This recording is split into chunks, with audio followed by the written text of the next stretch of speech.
people person, so I went into nursing because I just like working with people, and it really makes me feel good when I am involved in their healing process. One of the kids that I used to work with, I used to teach gymnastics, and I had this little kid from the time he was 18 months old until he was 5, and he developed meningitis, and I got a phone call. I had him in class on Monday, and I got a phone call on Wednesday that he was brain dead.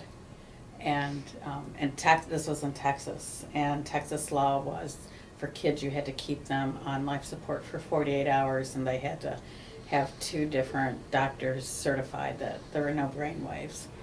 And I thought it was a joke. And I yelled it was a family friend, I think, that called and left the message, and I yelled at him and said, what a terrible thing to say.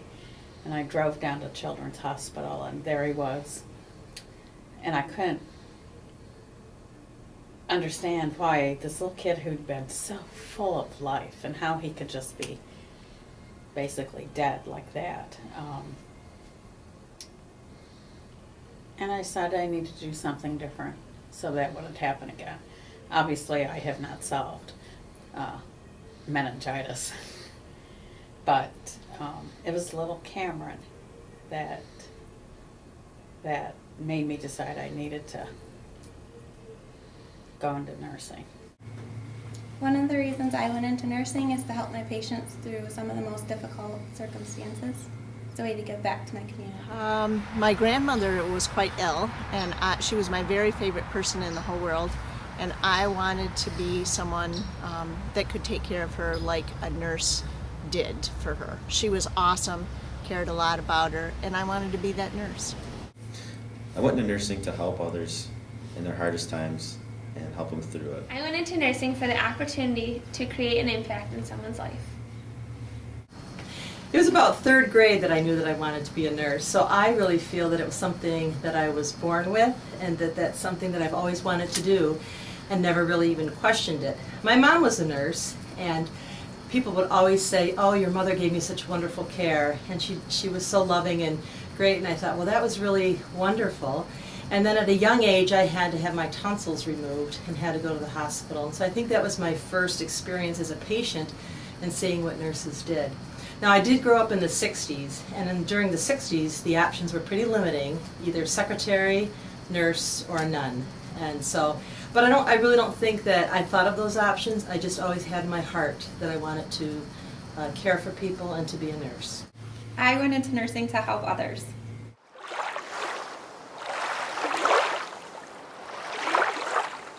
It's all about the patients. About the patient. It's all about the patient. It's all about the patients. It's all about the patients.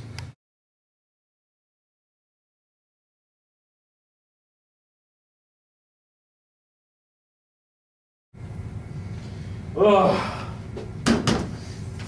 Hi, Bob. Test came back, looks like you've been diagnosed with diabetes. Oh no, what does that mean for me?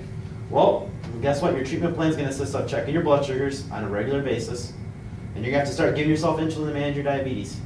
I don't have any of that stuff. Do I have to give myself shots? Of course, Bob. Yeah, so to give yourself shots to manage diabetes, I have a handout for you to help you better understand this. It's real self-explanatory, I don't have to really go over it. Holy cow. Well, if that's what I have to do, I guess I'll do it. Well, of course, Bob, it's your health. Well, do you have a preferred pharmacy so we can get this thing going? Yeah, it's the one off Fuller in Michigan. Oh. Okay, I'll put your prescription in the computer and we'll set up a follow-up appointment and we'll see how your diabetes plan is going, okay? So the plan is to check my blood sugar and then to give myself insulin based off that blood sugar? Is this like gonna be for the rest of my life? Yes, that's the plan perfectly. Treat your diabetes one step in the right direction. But let's make a quick step to your care manager to get this more figured out, okay? Let me get the wheelchair. Jeez. There's more education for you, Bob. Get on. Not much choice here. We're a one-stop hospital. So how do I take my medication? Just read this. This will tell you everything you need to know. Okay, thank you. Okay, thanks. Hey, Doc, so what do I do? Just read this. That's all your education, everything you need to know. I have other patients coming up. Oh, okay. All right, Doc, he's all yours. Okay. Hi, Bob. Do you have questions for me? Oh my goodness, you have no idea how I many. have other patients coming, so I need you to just read this and then just let us know if you have questions, okay? Ooh. All right, you take care, Bob. All right, patient, got so much done. Let's go. Hop on. Time's a wasted. Man, what's going on? I have no questions! Woo! Break off! Woo! All right, Bob. So, can I ask you questions now? Absolutely. Let's do this Oh thing. my gosh. Okay, so what happens then if I take too much insulin? Bob, really? We had the handout earlier. It's real self-explanatory. I mean, look at this. Words are on it. All you gotta do is read it. Oh. I mean, I'm sorry. Well, can we set up a next appointment a couple weeks here? Yeah, I guess next week will work. All right. Yeah, Bob, I'll have to see you later. Got another appointment coming in. All Bye. right, see you next week.